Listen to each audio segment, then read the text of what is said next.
Ken, we've been talking about all this, and what role would the World Economic Forum and the globalist elitists have in this land management issue? Yeah, so Kevin, this is the next big thing.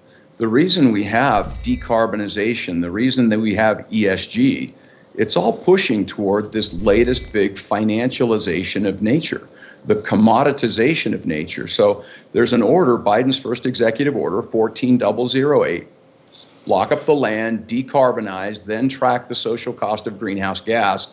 Then you had the SEC tier 1, 2, 3 rule to track all of the carbon emissions from all of the companies.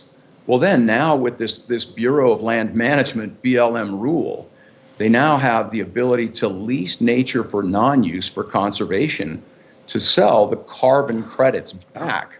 And World Economic Forum, BlackRock, and others, they're estimating that this market, the financialization, commoditization of nature, is in the thousands of trillions of dollars. Wow.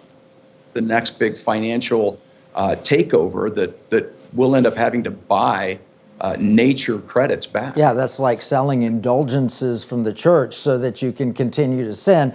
Oh, what a scam. It's horrible. So, Jennifer, what does the American Lands Council propose that we do to solve this?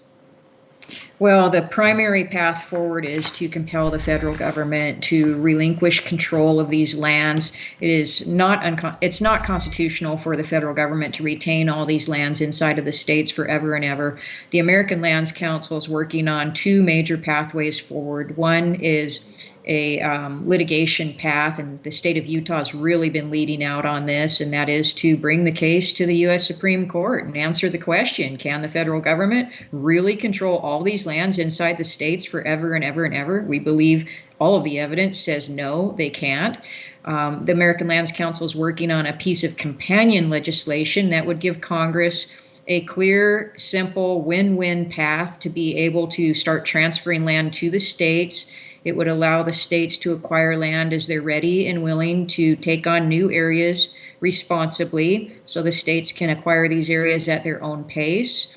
And this piece of federal legislation that we are proposing would require promises to keep it public, to be kept.